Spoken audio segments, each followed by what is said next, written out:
So I want to talk about modern monetary theory, and this is what I'm going to tell you are kind of their thoughts in process. So I'm happy to hear any criticisms or what your thoughts are.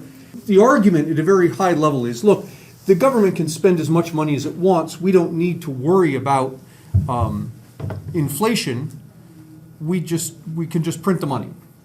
And if you ask, as I've done, modern monetary theorists, well, are you telling me it's just impossible that you'll get inflation, which kind of flies in the face of what we understand, what you study in money and banking, and they'll back off a little bit and they'll say, well, it is possible that you get inflation, but it's less likely for a couple of reasons. One is that the dollar is a reserve currency.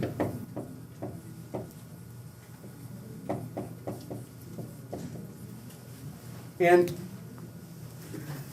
you ask about that, and they'll say, well, all right, so what this means is that foreign governments, foreign companies, foreign people will actually hold U.S. dollars as an investment because it's, in many cases, safer than whatever the local currency is. So if I'm a company in China, I'll do my day-to-day business in Chinese currency, but if I've got a chunk of money I'm going to put to the side, I'll have a tendency to put into US dollars. Or if I'm a foreign central bank, I'll tend to hold US dollars. It's a reserve currency. Other people use it. Now, the problem with this argument that you won't get inflation because the dollar is a reserve currency, really what's going on here is if you start printing money to pay for things the government wants to spend money on, yeah, you are going to get inflation. But because a bunch of foreigners hold US dollars, we Americans don't feel the full effect of that inflation.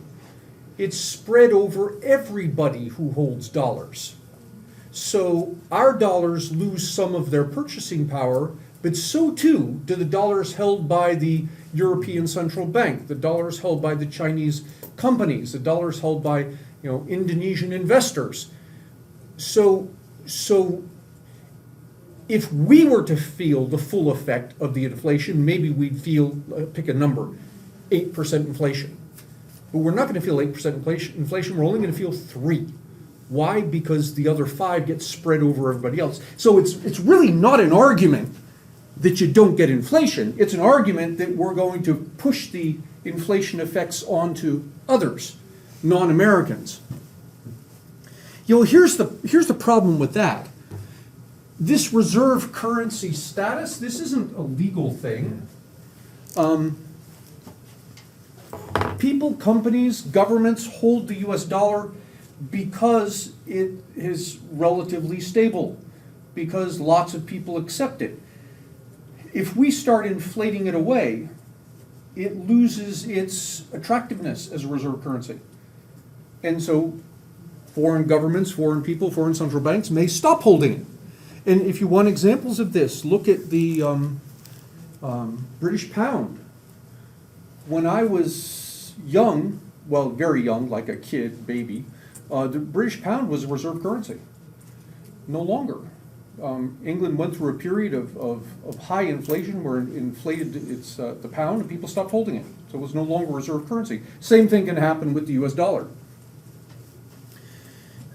So that argument I don't find compelling. MMT advocates will fall back to a second position and they'll say, all right, but if you do get inflation, you can tax away the excess dollars. You can tax away the excess dollars. So picture, the way I like to tell my students is this: think of inflation as think of the price level as the ratio of the number of dollar bills in the economy to the number of goods and services. it's this ratio. And if this numerator starts getting big fast, or getting bigger faster than the denominator does, this whole ratio gets bigger. This is the price level. So you get inflation. So the argument here, thanks, this fallback position is, all right, look, if we start printing dollars to pay for things the government wants to pay for, the deficit spending, all of that, and we start to get inflation because the dollars are growing faster than the goods and services are, we can pull these dollars back out of the market by increasing taxes. So you've got the governmental apparatus, I'm including the Federal Reserve there, doing the following: injecting money into the system through the Federal Reserve, printing money, and then siphoning it back out through the tax system. And so the argument is you can keep this getting from too big, and you solve this problem of, well, you can just you print money to pay for whatever it is the government wants. And that I think is a sleight of hand, because when you've done that, you may end up with the same GDP that you had at the outset. But what you have done, and what the MMT advocates won't tell you, is that you have, if you recall your principles macro, where GDP is consumption plus investment plus government spending plus net exports, what you've done with this thing is to increase government spending. So the government's going to deficit spend, and we're going to print money to finance that. And then we're going to raise taxes to siphon the excess money out of the system. Well, raising taxes is going to reduce that and that. And so what you've done at the end of the day, it may well be the case that you end up with the same GDP you had before. You end up with no inflation, just as the MMTers had predicted, but it's come at this cost. What you have done is altered the composition of GDP. Your GDP is now composed of a much larger portion of G and a much smaller portion of C and I. And who cares about that? To say we have, what do we have, 21 trillion? What's our GDP? 21 trillion? $21 trillion of GDP. Say we've got $21 trillion of GDP. It means we've got $21 trillion of goods and services. Wouldn't you rather have $21 trillion of beer and pizza than $21 trillion of tanks? And this system that the MMTers are talking about is giving you less beer and pizza and more tanks. In other words, it's taking our GDP and it's saying we're going to allow the government to decide a larger portion of GDP and let businesses and consumers decide a smaller portion. So that seems like a sleight of hand. So at the end, that MMT starts to look a lot like Keynesian stimulus policy.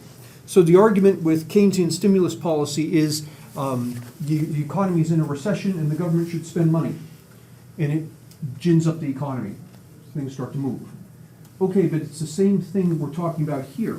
If you have the government increasing government spending to gin up the economy, yeah, your GDP goes up, but it's being directed by politicians and bureaucrats. You're going to get more goods and services, but they aren't going to be the goods and services that you and I want. They're going to be goods and services that politicians and bureaucrats want. 23. Sorry? 23 third quarter. GDP, 23. 23 trillion, okay. It's hard to keep track of these things because you read my book, Cooperation and Coercion, or some of you did. That book came out, I'm not kidding you, it came out 48 hours before the COVID lockdown. We had book signings across the country scheduled, all of them got shut down. And in the book, I think the debt at the time was 19 trillion. Yeah, it was just 18 months ago, for God's sake. And we're now at whatever we are, $28 trillion. We've added almost $10 trillion just in this period of time. So this is my problem with MMT. It seems to be less an economic argument than a political argument. That when you're done, you really aren't having much of an effect. You're not having a beneficial effect on the economy. You can't. It's not like a magic wand that you could just print whatever money you want and the government spends it. It ends up actually being an argument that's quite good for politicians or bureaucrats who want to argue for a larger government footprint. Again, it looks a lot to me like Keynesian economics. In Keynes' defense, I'm not a fan of John Maynard Keynes, but in his defense, his economic policy is indeed an economic thing, but it got perverted by politicians and bureaucrats who selectively quoted him. So they'll say things like, the economy's in recession, and Keynes, this great economist, he says the key to getting out of the recession is for the government to spend more money, which indeed he did say. What they don't tell you is the next sentence. His next sentence was, and when the economy recovers, cut back the government spending where it was before. And so you have the politicians selectively picking what Keynes said for their purposes. This starts to smell a lot like that. I see much less economics here than I do political hand-waving. So in any event, whether we like it or not, we seem to be going down this path of MMT because as our government borrows more money, I said what we have now, $28 trillion. We're reaching a point where the government has borrowed so much, there's nobody left to borrow from. Let me soften that a little bit. It's not that there's nobody left to borrow from, but rather, if you look at the growth of our government borrowing, it's starting to outpace the growth of lending. So the amount that private individuals lend to the government, that grows, but is not growing as fast as the government's borrowing is growing. The amount that companies and foreign governments loan to the federal government, that's also growing, but it's not growing as fast as the government's borrowing is growing. The Social Security Trust Fund, that up until 2010, 2015, it was loaning a tremendous amount of money to the federal government. Not only did it stop loaning to the federal government because it doesn't have any money left to loan to it, it's now reversing the process and it's asking for its money back so that it can make good on benefits to retirees. So you've got all these various groups out here that loan to our federal government, and they're slowing down how much they're loaning. In the case of Social Security Trust Fund, it's actually reversing it, asking for the money back. And you've got this problem of where else on planet Earth do you go to borrow the massive amount of money we're looking for? And where we've ended up is with the Federal Reserve, which is kind of interesting because, you're studying money and banking. You've heard the phrase, the lender of last resort. And the Federal Reserve was established as the lender of last resort. And what those words meant was, if a bank gets into a situation where it doesn't have liquidity and there are people trying to take their money out of the bank and the bank doesn't have the money and nobody will lend the bank the money, the Federal Reserve will step in as the lender of last resort, and it will make financing available to the bank. That's what lender of last resort meant. Well, kind of in a strange way, this phrase, lender of last resort, is coming back, but it's meaning something different. The Federal Reserve is becoming the lender of last resort to the federal government. That our federal government has run out of places to borrow. The Fed's the last thing left because it can print as much money as it wants. But here's the thing. When companies loan to the federal government, or when foreign governments loan to the federal government, or when individuals loan to the federal government, it's dollars moving. Dollars come from over there and they come to over here.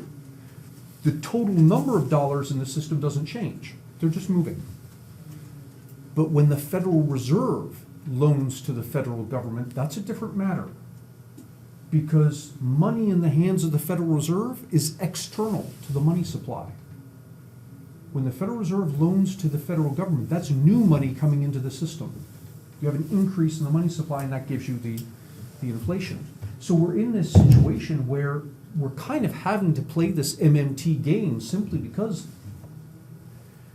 we're stuck between a rock and a hard place. Either we print the money that the federal government needs to spend, or we cut back on federal spending. And that latter thing is a kind of a political non-starter. So you're kind of left with this other thing of, well, you just gotta, you're gonna have to print the money and lend it. And so we start to get inflation. Now, let me show you some interesting things here. This is M2, which is kind of, have you all talked about what happened to poor old M1? M1's kind of disappeared. We don't talk about it anymore. It's an interesting question why. When I was your age, and I studied money and banking, we learned M1, M2, M3, this kind of thing. And M1 was the money supply. Now it's no longer, in fact, M1's kind of gone. It's just M2. And part of the reason why is because of technological advances. The difference between M1 and M2 was with M1, it's cash, it's checking. It's money, something you could spend right now. Your savings account, that's M2. Because when I was your age, there was no internet banking. There were no ATM machines. So if you had money in a savings account and you wanted to spend it, you had to go down to the bank and fill out papers that move money from your savings to your checking, and then you can spend it. So it takes time, it takes effort to do that. And so there's this big distinction between M2 and M1. M1's something you could spend right away. M2 is not something you can spend right away. But now with, I can pull out my phone right now and move money from my savings to my checking. There's no really distinction between them. And so because of that, we've now redefined the money supply to be M2. It's to reflect this technological change. So what you're looking at here is M2 from, this is like 2017, but here's the important part. This is just prior to COVID here. So the gray bar is the official COVID recession. So COVID kicks in, let's see, this is January here, this is July, so roughly right here where we start. This is the beginning of COVID lockdown. From here to here, the money supply grows almost 40%, 40% increase in money supply. And you could see how much the money supply grew prior to this. This is standard, if I extend this back to 2000, minus the housing nonsense in 2008, the growth rate is exactly what you see this. This has been the growth rate for a long time, up until COVID. And then we get this, over this period of time, a 40% increase in the money supply. Now, look at what happened to real GDP. Just prior to COVID versus now, we're up 1%. This is production of goods and services. So you come back to this ratio of dollars to goods and services. What I just showed you is we had, from start of COVID till now, a plus 40% in the numerator and a plus 1% in the denominator. That should leave me with roughly 39% inflation. What do you want? Why are you doing that? Let's touch it in the middle. I should be seeing 39% inflation. There's the consumer price index. Now, it's shot up of late here, right? But if you take the big picture from pre-COVID to now, we're up about 8%. So we are seeing inflation, but this is the strange thing. I'm not seeing the inflation I should be seeing. I'm expecting 39% inflation over this period, and we're only seeing 8. Where did it go? This is the thing that MMT proponents point to this, those 3 pictures I just showed you. and said, see, you don't have to worry about inflation. We increased our money supply 40%, and we're only seeing 8% inflation.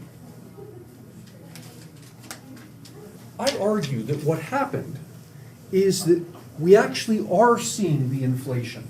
We're seeing the full 40%. We just aren't calling it inflation. Inflation is the change in consumer prices. It's the rate of change in consumer prices.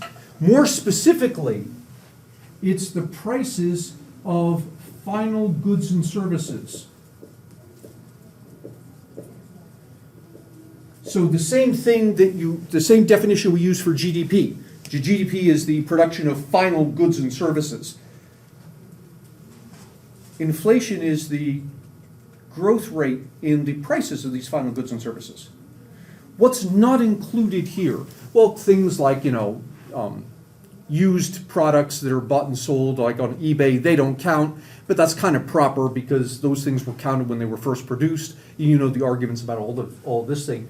But what's interesting here, what is not counted here are prices of financial assets. Because financial assets aren't goods and services. And if you look at the S&P 500, this is the average price level for the 500 largest stocks. From pre-COVID to now, the S&P 500 is up 35%. Prices of financial assets are up 35%. Now, you might look at that and say, okay, well, prices of stocks are up 35%, but that's because, the economy is doing well. What do you mean the economy is doing well? There's no GDP. We just went, at the same time that we went through the downturn due to lockdown, this is the worst downturn we have experienced since the Great Depression. The average unemployment rate in the U.S. was hit a high of like 14, almost 15%. That completely eclipsed every recession that came before, including the housing, the Great Recession business. At the same time that all of this, now we recovered, but I mean, my God, it's a tepid recovery. We're up a total of 1% here versus there. At the same time this is happening, what's happened? Okay, so we had, a month or 2 months of down stock market, but then goes right on. At the same time that we're having, at the same time that the economy is doing so poorly, the stock market's doing gangbusters. So this rise in the stock market, I argue, is not reflecting something great that's going on in the economy. I argue that what it's reflecting is the inflation. That is, the Federal Reserve printed a bunch of money. That was that 40% increase in money supply that you saw. But the money, when it hit the economy, it didn't go into the goods and services markets. It largely went into financial markets.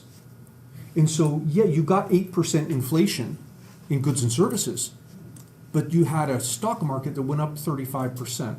We don't call that inflation. In fact, we cheer and we call it a booming stock market. I think it's really inflation. I mean, it's what you would call inflation, right? So my prognosis, and I have said this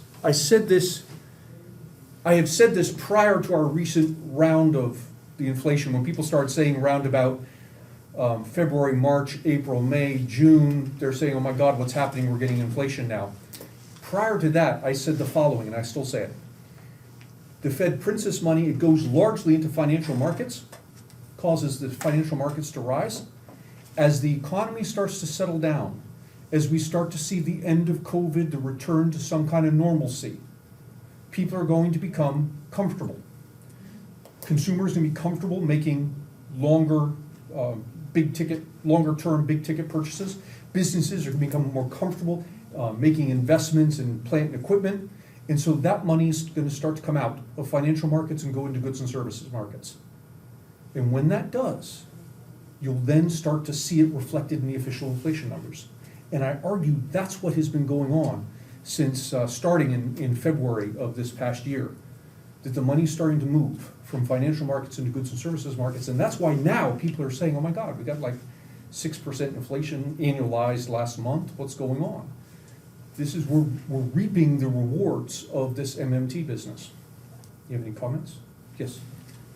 Looking at this, I'm mostly curious, like, it doesn't really seem that different than the government, if you're gonna tax it out of the, tax inflation out of the economy, how, is that practically any different from just raising a tax to fund the actual program that they wanted to fund in the first place? Or like, is the timing of the fact that you're first funding it and then taxing, what is the difference there, I guess is really what I'm asking. Does that make sense? Yeah, it looks almost like a balanced budget type thing of, I'm gonna tax you a bunch of money and turn around and spend it. Only I'm not gonna spend it, it's gonna come through the Fed. Yeah, it looks a lot like that. Notice there's a problem here as well that I kind of glossed over. This idea that we can tax this excess money out, to pull that off requires coordinating monetary and fiscal policy. Now, monetary policy is hard enough to manage, and that's with the Fed, a non-political entity that can do what it wants in terms of policy. Having to coordinate with fiscal policy is in control of Congress. That ain't gonna happen. Not in the way that I think that they believe it's gonna happen. But yeah, I think you're right. It starts to look really like a balanced budget argument of, I'm gonna spend an extra $1 billion, but turn around and tax you as well. Yes, sir. Is it even balanced budget? Sorry? Is it even balanced budget? When have we known the government to collect taxes and not use them? Yeah, and that's an interesting thing. If you look at the data, historically, on average, when federal tax revenues have risen by $1, a year later, federal spending rises by $1.25. It's interesting because politicians will make this argument, and voters buy it time after time. They'll say, okay, we understand you don't like taxes being raised, but you really don't like the deficit. We're gonna have to raise taxes to close the deficit. And so we all kind of grin and bear it, and we say, okay, go ahead and raise taxes to close the deficit. And lo and behold, deficit's worse the next year, because when taxes come in, they don't use it to close the deficit, they spend more. Which, if you study, you showed an interest in public policy. That's a predictable public policy outcome. I mean, think about the incentives involved. If we all here, we ordered a bunch of pizza for tonight and we didn't collect enough money to pay for it, and so we're gonna have to hit up Professor Gillette for $50. And so we say, all right, that's gonna be uncomfortable, but let's go have the conversation, all right? Give us $50 because, you know, we bought this pizza, we don't have enough money for it, but $50 comes in. If $50 comes in, the first thing this guy does, we should get some beer to go with that. And this guy says, well, we just got pepperoni pizza, we can get the full thing, the anchovies and this and that. And she says, what about the gluten-free stuff? He says, I want a submarine. Yeah, and all of a sudden his $50 is now spent plus more. And that's kind of what happens here. It's a predictable outcome. And be careful here, because I do beat on politicians here. But when I do, I'm not at all, am I making the argument that they're nefarious or stupid or anything like that. I'm making an argument that these outcomes are predictable when you get people involved who have their own incentives. That this is the natural outcome you would expect. It's not the outcome that most people would expect, because most people, when they think of government, they make a serious error. They think of government as an entity. That here's the government, and it has goals. And it has incentives. The government doesn't have goals or incentives. The government is composed of hundreds of thousands of people, each one of whom has goals and incentives, and many of those incentives run counter to each other. And so when we do something like we get hold of his $50, all of a sudden your individual incentives come to play, and before you know it, the government starts doing something that seems counterintuitive. But it's perfectly predictable, given, once you understand, the government isn't an entity. It's the result of the behaviors of a bunch of people. Sorry. So I'm doing a capstone right now that is very related to, essentially I'm looking at foreign investment in the U.S. and like the relationship between the Fed having more U.S. treasuries and things like that. And I found a lot of interesting things like the interest rate to GDP rate, or to GDP ratio as opposed to the debt to GDP ratio is like a potential disincentive for foreign investment. But my question is, now that inflation is increasing and the Fed might turn to, they've even spoken about potentially increasing interest rates, which would also increase interest rates on the massive amount of debt, that is the 28 trillion in debt. Is that like something that you think about in terms of like how important is the increased interest payments that the U.S. government is going to have to pay if interest rates are going up? Yeah, I think about that a lot from this perspective. I think, I'll say we in a very broad sense, have painted the Federal Reserve into a corner. Mm-hmm. It's supposed to, among the various things it does with maintaining the money supply and acting as lender of last resort, it's supposed to be kind of the entity that assures that the dollar maintains some stable value. And the federal government has borrowed so much that it can't afford for interest rates to rise. A 1 percentage point increase, so from currently the federal government pays 2.5% interest, if that went from 2.5 to 3.5%, that's a quarter of a trillion dollars in annual interest payments, just a 1 percentage point increase. And the government doesn't dictate its interest rates. It pays whatever the market rate is. So if interest rates are low, the interest rate the government pays is low. If interest rates are high, it pays high. And so we're in this weird situation where the Federal Reserve is going to end up with the following quandary. Inflation's starting to get out of control. The answer to runaway inflation is to cut back on the money supply. But if you cut back on the money supply, you drive interest rates up. And if you drive interest rates up, you now put fiscal pressure on the federal government. That every 1 percentage point is $250 billion a year I owe in interest rates. And you put the Fed in this weird position where it may have to choose between what's good for the dollar, the stability of the dollar, and what's good for the financial solvency of the federal government, simply because we borrowed so much. So we ran pretty high government deficits for most of last decade, from 2010 to 2019. Yet there was like pretty stable inflation for that period. So why do you think we didn't get the sort of inflation that we're starting to see now, even though we did run such high deficits? Yeah. So my going in answer is what I've just shown you, is that the money went principally into financial markets. And if you look going back to the 1990s, the stock market has been doing great. I mean, it's had some downs, right? But generally speaking, the stock market has just been this wonderful engine of growth since the 1990s. And it's been since that time, we've kind of been running these deficits, minus things like President Clinton. That's my going in answer. Now, whether my answer holds up to serious scrutiny, like, can you show me periods where we had very high deficits and not much going on with either inflation or the stock market? Or can you show me the reverse, where we had, small deficits and, despite that we had inflation and rising stock market? I don't know. I haven't gone that far down this path. But my going in hypothesis would be that what you will see is as you get these deficits, you're not seeing inflation, you're going to see it in the rising stock market, I think. But if any of you are looking for an interesting paper to do, and the data's all here, that'd be an interesting thing to look at. By the way, piece of trivia, when is the last time we had a balanced budget in this country? 2000? No.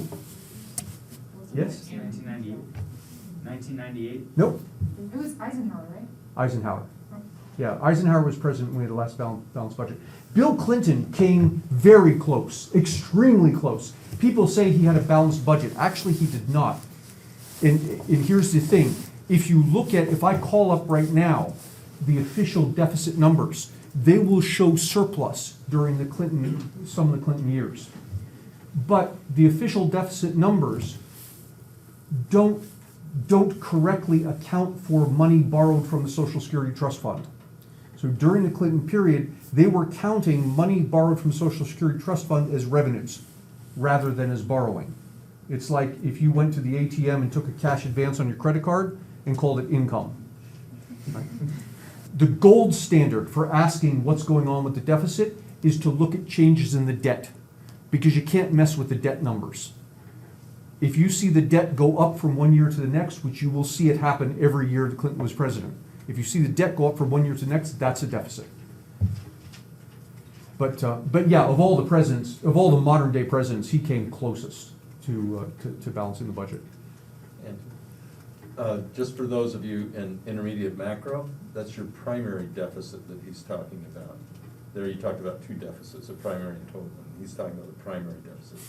That's the one that he's describing. Yeah, and notice something here, because I'm not suggesting that somebody was playing with the books on the side here. Rather, all of this boils down to a philosophical argument. And the philosophical argument is, our promised social security benefits, are they your property, or are they simply a gift from the government? If they're your property, that you've paid into the system, the government has promised you you're going to get these things back and it's yours, then really the numbers I'm telling you are correct. If, on the other hand, this is simply a gift from the government, that Congress said, okay, we're going to give you something, and we might not give it to you next year, but you have no right to it. If that's the case, then the numbers that show Clinton having a surplus are probably more correct. So it boils down to that. Now, here's the interesting thing. The Supreme Court has ruled that Social Security benefits are not a right. And further, the Supreme Court has ruled that the money we pay into Social Security, all this business we do about calling it a trust fund and blah, blah, blah is nonsense. Legally, the Supreme Court has said that this money is indistinguishable from any other tax revenue. So on the one hand, you've got the Supreme Court coming down in favor of the interpretation that would show that indeed we had surpluses during Clinton. And I think that's an important thing to think about. But then there's this other important thing to think about, which is, in some sense, it doesn't matter what the Supreme Court says. It doesn't matter what they are legally. What matters is we've got 320 million people who believe that this is their right, that the government has promised that I'm going to get this when I retire. In fact, I can go online right now and the Social Security Administration will tell me how much money I'm going to get when I retire. And so you can argue that legally this is not my property, and yet if I believe that it is, I will act, I will make plans based on that belief, and so too will the rest of the 320 million of you. And all of a sudden we have a problem where legally it's one thing, but de facto everybody's acting as if it's something else. And now it's unclear. What is this thing? Do you know off the top of your head what were a little bit more of the details of the case that decided that? Because I'm just kind of curious what kind of case it would have to be for the Supreme Court to actually come out and say that. That Yes, seems like as I recall, the first one was like in 1938. And I believe that was the case, I want to say Fleming v. Nestor. I think the person was not a U.S. citizen but paid into Social Security. And the Social Security Administration said, no, you're not entitled to benefits. And the person said, but I paid into it. It's basically a government savings plan. This is my money. And the Supreme Court came down and said, no, your Social Security benefits are not they are not your property. Yeah, that was Fleming v. Nestor. And then there was the second one, which I think was in the 1950s or 1960s, in which the Supreme Court said that that our payroll taxes are not earmarked in fact, they use these words, they are not earmarked in any way for Social Security benefits. They're simply part of the general revenue. So last semester we had a speaker come, I think he was from California, I'm not sure, but he was a real proponent of the universal basic income. How do you think that applies to the MMT argument? Matt Smolinski. Oh, Matt. Yeah, I know Matt. I'm also a proponent of MMT, or excuse me, well, I'm also a proponent of UBI, but I'm very cautious about saying so. Because I think there's a hierarchy of things, from good things to really sucky things. And where we are right now is a massive welfare program. We have over 100 separate programs at the federal level only, not counting state, local. 100 separate programs designed to aid the poor.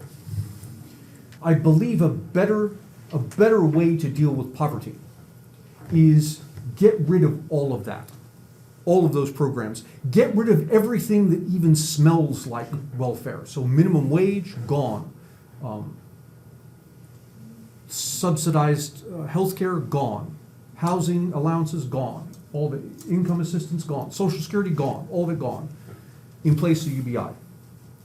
I think that's a better solution than what we have now. And I think it's a better solution because you eliminate, with our 100 odd programs, everybody who works for those programs, and I don't just mean in the public sector workers, but people in private sector who are supporting these programs. All of these people, there are millions of them, have a vested interest in poverty continuing. Because if we ever solve the poverty problem, they'd all be out of work. If we replaced all of that with a UBI, you no longer have incentive in continuing poverty. And all of the frictional things disappear. I'll give you an example of some of the horrible frictional things. There's the economist Clifford Thies.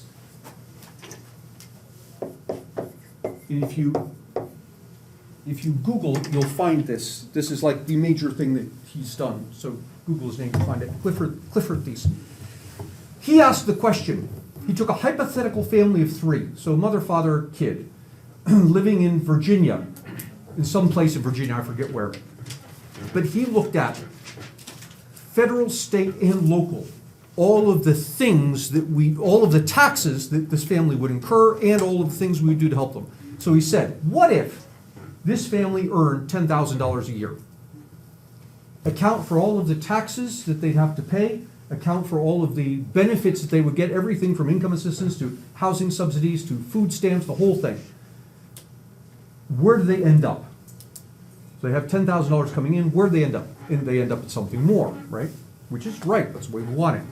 And he says, what if they earn $20,000? They do all the taxes, all the benefits, all this, they end up with something more. He said, what if they earn $30,000? And you do all the taxes, all the benefits, and they actually end up with less. He shows that as this family increases its income from $10,000 to $20,000, they're better off. But if they increase their income from $20,000 to $30,000, they're actually worse off when all's said and done. In fact, they continue to be worse off until they get to $40,000. When they get to $40,000, they're just as well off as they were at $20,000. And then as they move forward from 40, things get better. And so he talks about this. He says there's this poverty gap that we have created. We didn't do it meaning that we didn't intend to do this, but it's the unintended consequence of 100 different programs interacting in ways we didn't intend them to interact. And all of a sudden you get into this situation where we've actually created a financial incentive for the family to stay poor. If you try to get better off, we're going to hammer you, you're going to be worse. And so that goes away with a UBI. So I think a UBI is a much better solution. Now, here's why I'm so hesitant about saying I'm for the UBI. Because I think it is very unlikely that we would get that. What is much more likely is that we would get UBI on top of what we have now. And if you go back to my hierarchy of good things to sucky things, UBI plus what we have now is suckier than what we have now. So in terms of MMT, how do you think a UBI that would replace what we have now? Yeah, so Correct. the bulk of what we spend, people say things like the bulk of what we spend is the military spending, which you all have studied economics, so you've probably seen this people share this from time to time on Twitter. You get this pie chart and it says, this is government spending and this is the military. And people say, well, there's the problem, we could get rid of the military, things would be better off. This picture is only discretionary spending. If you look at the entire federal budget, which includes Social Security, Medicare, military ends up being something like this. The bulk of the thing, all of this is Social Security and Medicare. That's something that would fall, in my world, UBI would handle that. So we would be in a situation where, I'm not saying this cost would go away, but it would transform from Social Security and Medicare to UBI. And so this comes to your MMT question. We can come close to paying for what we spend now, minus the stimulus nonsense we've been doing since COVID. So we could come close, I think we might even be better off, funding a UBI, that we wouldn't need MMT. But it's gonna be a tight race, tight enough that I'm not quite sure how it falls, but it's gonna be close enough that I don't think anybody could know for certain. But I think it might be possible to get away without MMT. But the problem there becomes, look, politicians love to deficit spend. And it has to do with incentives, because I'm a politician, my goal is to get elected. But how do I get elected? I promise you stuff, and I promise you stuff, and I promise you stuff. Now I gotta come up with the money somewhere. How do I come up with that? Well, I tax you. Well, I don't wanna tax you because you'll stop voting for me. So the solution is I deficit spend. And so my incentive to get elected directly translates into deficits, which directly translates into now having to do the MMT thing.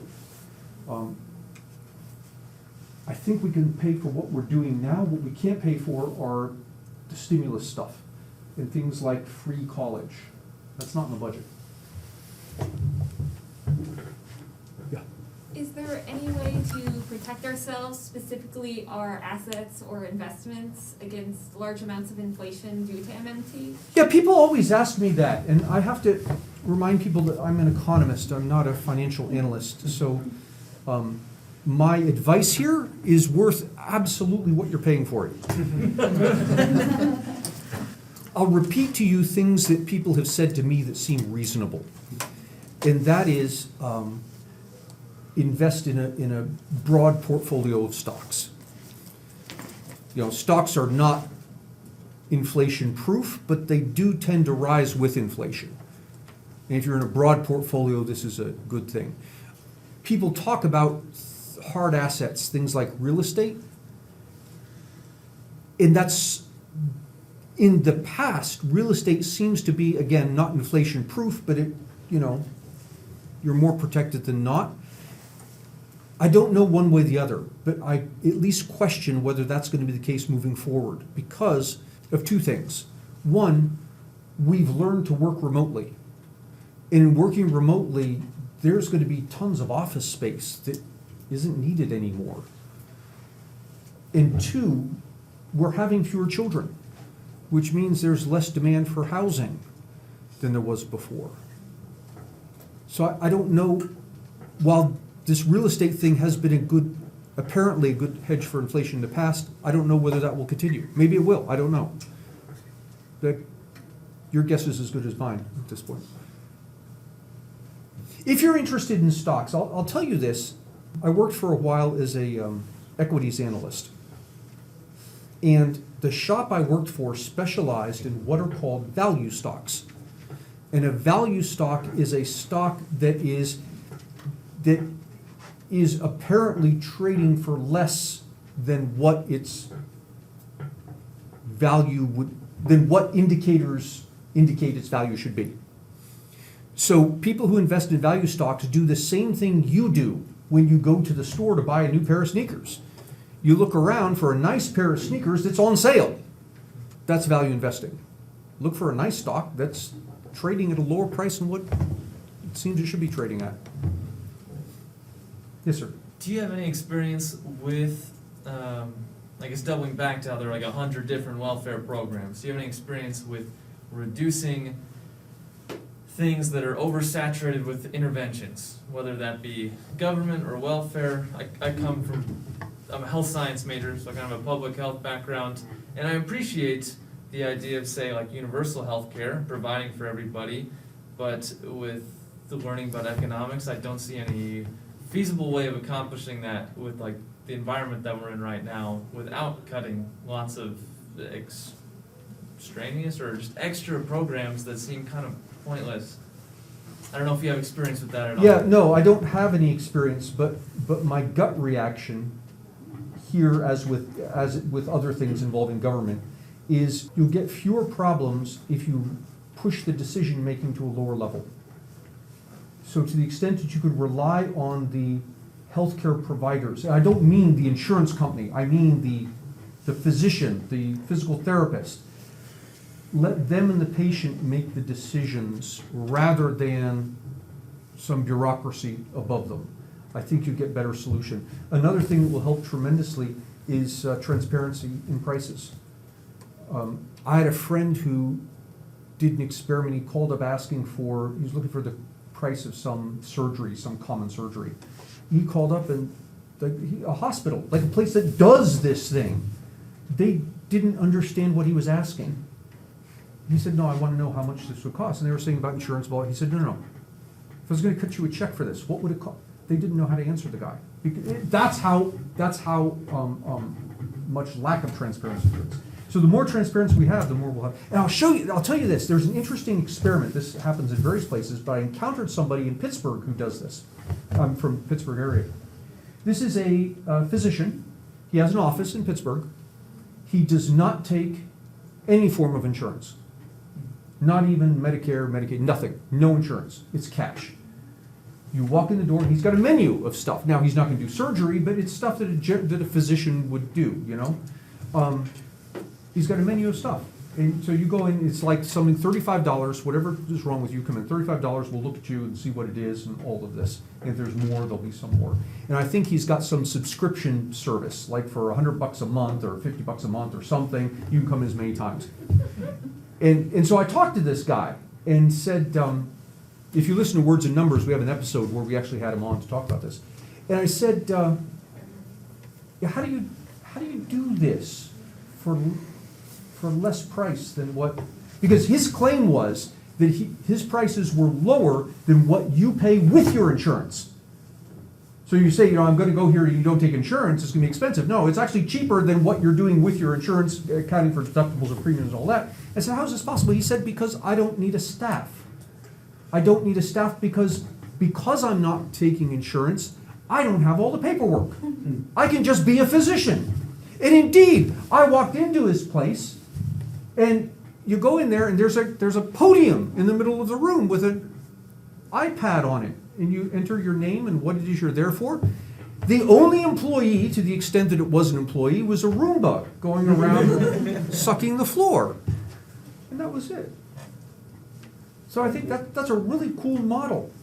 But we all have to take a deep breath because it's so foreign to the way we do medicine. You know, if I wasn't interviewing him for my podcast, I would have thought, well, he's just a crazy person, ignore him. But it turns out it's a legit thing. Episode 144. Thank you. Yes, ma'am. I have a question about, so I think so Dr. Gillette provided a bunch of resources for us to kind of read up on what MMT is and just to kind of get a precursor. And from what the articles that he provided us, I got the impression that many people that are on the left kind of were very much for this. However, when you brought up the idea of public choice and just wanting to get votes and stuff like that, particularly with politicians, do you see both sides of the political, both political parties, I suppose, kind of venturing towards this, even though obviously we might not see it as being a very great option? We have this unfortunate thing in this country of dividing ourselves left, right, and I don't think that's the right division. When you see MMT, that's people associate with left. I wouldn't call it left, I'd call it progressive. Progressive is different. Progressive is, we want the government to take control of what's going on. And I think progressive is as different from left is as corporatism is different from right. Because when people think about the right, they think of corporatism. We're gonna let the corporations and the insurance companies take over the whole thing. And I think reasonable people on the left and reasonable people on the right don't agree with either one of those things. And the problem is, each of us thinks the other one isn't what they are. So if I'm on the right and I think about the left, I don't think about the left, I think about progressives. And if I'm on the left, I don't think about the right, I think about corporatism.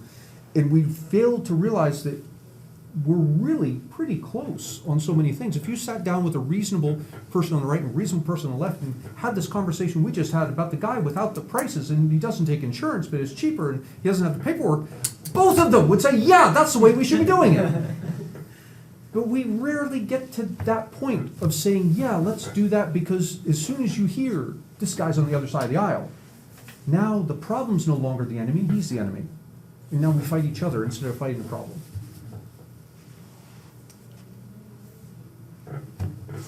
Back to the healthcare thing, do you have any idea about why there's so little transparency in healthcare pricing? It's like, I think Yeah. of it like, I think it's not, and again, it's not something that was intended. People didn't sit down and say, let's make this opaque. I think it becomes opaque when you have it in your head, we can design this system. And so you put some bureaucracy in here to control how it's gonna work. And it doesn't turn out the way you wanted because you can't design a complex system. And so you have to get some more bureaucracy. And as you add the bureaucracy upon the bureaucracy, and you'll see this every time we see a problem in healthcare, the first solution you see involves some form of bureaucracy. We just need to do the following, right? The more bureaucracy you add, the more opaque the whole thing becomes. Because you're driving a wedge between the end user and the producer, the physician and the patient. The bigger that wedge gets, the less we're able to see what's going on. And I think it's a direct result of us attempting to control something that really should be a dynamic thing. Oh, yeah, I was just gonna say, in some of the resources that we read for this today, something that kept coming up from proponents of MMT is that we spend a lot of money every year just servicing our debt, and they sort of seem to suggest that if the U.S. didn't borrow at all, like if the Treasury didn't issue bonds whatsoever, and instead just financed it through money creation, then it would become cheaper because we wouldn't have that huge chunk. Yes, and here's the thing that I didn't tell you. Currently, Congress has the authority to raise taxes. In fact, it's not just Congress, it's specifically the House of Representatives. So any bill that involves tax policy must originate in the House. It cannot originate in the Senate. It has to originate in the House, the people's. This is where the people come together and do their thing.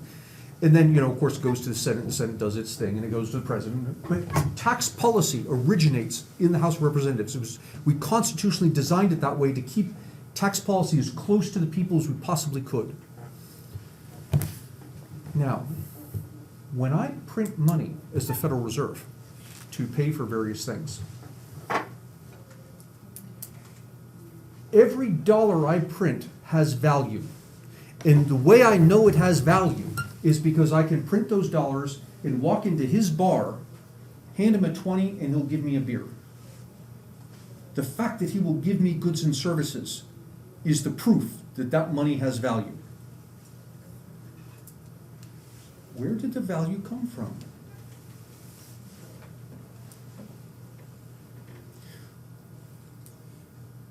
Dollars have value not because they're backed by gold, they aren't, but because you can walk into a store, hand it to somebody, and they'll give you the things you want, the goods and services. It's the goods and services that give dollars value. If I print dollars, I'm not creating more goods and services, I'm just printing pieces of paper. And yet the pieces of paper have value. I could print them, I could walk into his bar and hand to him and he'll give me a beer. The value in these pieces of paper I just printed has got to come from somewhere. And where it comes from is from your dollars. So you've got $20 in your pocket, and you've got $50 in the bank. And when I print dollars, I can now spend these, and he'll give me goods and services. These dollars have purchasing power. The purchasing power came from your dollars. Your dollars now have a little bit less purchasing power than they had before. And we have a name for that. It's inflation. Inflation is the erosion of the purchasing power of your dollars. So when I print money, I'm taking away purchasing power from all the dollars that currently exist. That is, in every sense, in the mathematical sense, in the economic sense, it is identical. I don't mean it's analogous to, I mean it is identical to a tax on savings. And notice something fascinating. With as much care as we put into keeping tax policy as close to the voters as possible, there's this back door. The Fed can print money, and the money taxes your savings in the exact same way as if the House of Representatives said, okay, you need to give me 5% of your wallet, 5% of your savings account. We're not taking 5% of your physical dollars. We're taking 5% of the purchasing power of your dollars. But that's what matters. So in this really perverse way, yeah, we could do what you're describing. We can get around the problem of having to pay the interest by printing the money, but what we're really doing is taxing people's savings to pay for that. If you learn nothing else from economics, learn that there is no such thing as a free lunch. If you're going to pay the interest, that payment's coming from somewhere. This is where you guys ask more questions. Yes, sir. Earlier you mentioned that when we were looking at stock prices, you said that some of the inflation probably transferred over to there. Do you also believe that those stock prices kind of reflect uncertainty? Like people want to have some investment in some like maybe intangible assets so that they know that their money is safe in some way. I firsthand have seen like collectibles go up, such as trading cards and sports cards, and those markets have really exploded, especially when people are getting their stimulus checks because they didn't know what was going to happen. So they have all these like assets. Yeah, I think you're right. I think what you're doing, the argument I made is that the Fed printed the money and the money went into financial markets and not into goods and services markets. Your argument is explaining why. Why? Because there was this uncertainty, and if you look back at news reports back at the beginning of COVID, you'll see people saying exactly that Americans seem to have, they're taking their money and they're stockpiling it. They're putting it in their savings account. They're not buying, they're holding on, waiting to see what happens. It's exactly what you're describing. Yeah, the uncertainty, I think, is what drove that money into financial markets and not into goods and services markets. And now, as the uncertainty starts to wane, now it's coming out, going into goods and services markets, and now we're starting to see the inflation. Just wanted to note one other thing. Last spring or whatever, me, John, and Michael, we're all in a group, and our goal was to define what the COVID impact was on the economy. And so we talked about the inflation, and even around December of 2020, it was looking like inflation was at 1.96%. I did some math with the ADS, the AD curve and the AS curve, and a combination of that. And so if we weren't to do any stimuluses and stuff, do you believe that would recover the economy, or do you think inflation would just keep going? Maybe my question's a little confusing. Yeah, I think if we had not done the stimulus, and let's go back to the 2020 stimulus, which was like $6 trillion, right? If we had not done the stimulus, I don't think we would not be feeling the inflation we're feeling now. However, we might still be at some very high unemployment rate, right? I was ambivalent about the stimulus. I think, in my opinion, the right thing to do would have been to reverse the lockdown as soon as possible. And if you're not going to do that, and for good and proper reasons, but if you're not going to do that, I think the second best is that stimulus spending. But you gotta be really careful about that, because stimulus spending is a drug to politicians. And they did it once, we didn't need it in 2021, and yet they did it again. And we're gonna do it again in 2022. Because, why? We as voters said, okay, things are really, this is unprecedented, we gotta do something here. And so we said it was okay, go ahead, and the politicians said, yeah, we can do this thing. And now politicians are comfortable that the voters are comfortable. And so long as the voters are comfortable, politicians are gonna keep pushing it, because it means they can offer all kinds of things. I guarantee you, you're gonna see calls for multi-trillion-dollar deficits, and the argument is going to be, because we can't argue unemployment, because that's, it's not back to where it should be, but it's not nearly the problem it was. I think the big argument you're gonna see is student loan debt. That will be the justification for it. But notice the thing about the politicians. Do you know Thomas Sowell? Do you read his stuff? Thomas Sowell, yeah. He's got a bunch of great quotes, but one of the quotes I love the best is, politicians are not there to solve your problem, they're there to solve their problem. First amongst which is getting elected. And so I would argue, and I'm not saying that there are no politicians who care about student loans and all of that. I am saying that on average, the motivation is getting elected. And if I can use student loan as a excuse for stimulus spending, that's what I'll do. If I can't, I'll find something else to use as an excuse for stimulus spending, because it's the stimulus spending that's gonna get me elected. Because so long as I give you stuff, you'll vote for me. You're not gonna like this, you're not gonna like the deficits, and you're gonna say, I need to spend less. Just don't spend less on the thing you want. The problem is, he's gonna say it too, and he's gonna say it, and he's gonna say it, before you know it, nobody wants me to spend less. What role do you think the supply chain mess? One of my former students is president of a transportation brokerage. So he doesn't have trucks and move stuff, but he brokers the deals. So something comes into the Port of Los Angeles, he arranges for it to be taken from here to there and all this stuff. Anyway, we're gonna have him on to talk about exactly that. He said, I'm repeating words, he said that the supply chain business is just a complete mess, to the point that nobody knows where anything is. He said, I have goods coming into, $10 million worth of goods coming into the Port of Los Angeles. I can't tell you where it is, let alone when it's going to get to where it's going. And part of it is that everything has become so inundated with, you got ships backed out into the Pacific and all of this. The paperwork, apparently, we'd like to think this is all computerized and, robots doing the whole thing. It's not. It's like you write the stuff on paper and people moving, and the stuff's not being recorded properly and nobody knows where it is. So he says, the best I could do is tell my clients, within a 2-week window, the things you need are gonna arrive.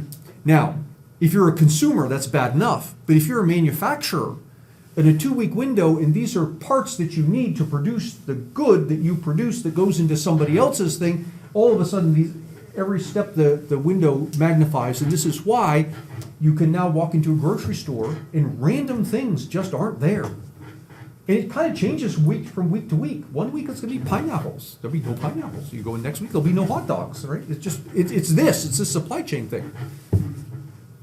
That happened with cocktail peanuts the other day. Yeah. So how does that play into the inflation problem we're seeing? Into inflation? Well, if you come back here, remember the price level is the ratio of the money supply to goods and services. And all of this supply chain business makes it harder for me, the manufacturer, to manufacture and get stuff to market, because I can't predict when things are coming in. And so the growth in goods and services is stunted. And if this denominator gets smaller, the ratio gets bigger, and so that would be inflation. And so normally I would say, well, you're going to get inflation effects from that. But the thing is, the effect here is relatively small compared to what's going on up there. So you're not going to see it. It's like dumping a cup of water in the ocean. Yeah, technically the water levels rose, but there's so many things going on, you're not going to see it. Because that's an explanation that, like, marketplace is throwing around all the time. That's half that marketplace is throwing around. Kyra's those things. Yeah. It's supply chain management that's fueling this inflation, because he's not gonna say that it's money supply. Yeah, and I think this is why you'll get some economists, even at the Fed, saying things like they're making a distinction between short-run inflation and long-run inflation. And when they talk about short-run inflation, they're talking about this, that the supply chain disruptions are causing this denominator to be smaller, giving you more this. That's the short run, and we'll get that straightened out. It might take a year, we'll get it straightened out. The long run is this thing. That thing's a much harder thing to scale back. Yes, ma'am. So with inflation being as high as it is right now, like the 31-year high, do you think people will be more sympathetic to the idea of MMT or more afraid of the idea, like seeing an inflation increase? Yeah, that's a really good question. I would think they'd be more afraid of it, because I, as an MMT opponent, don't have to make nearly the complex argument I had to make before. All I have to do is point at inflation. Yeah, it makes my life a lot easier. This is where the hard job comes in. I have to say, we got somebody else to pick up at the airport. It's James, we can leave him there. James is at his best when he's mad. Best to give him something to be mad about rather than letting him figure out something. So anyway, everybody, thank Dr. Thank you for Davies. being here.